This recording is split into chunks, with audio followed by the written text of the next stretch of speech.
Hello guys, in this video I'm going to show you how to add grain to your video on the CapCut application.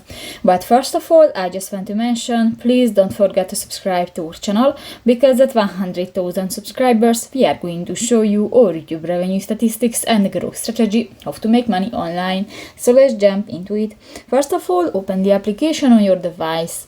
So just open a project, and if you want to add some grain to your video, just go to the lower bar, tap to the edit button at the lower left corner and click to the adjust button next to the filters. Here you can find the last option, the grain, next to the vignette, and if you want to set that, just click to the white circle and just pull on the line and you can set the strength of the grains.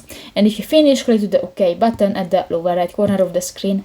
So that's pretty much it for this video, guys. See you in the next one. Bye bye.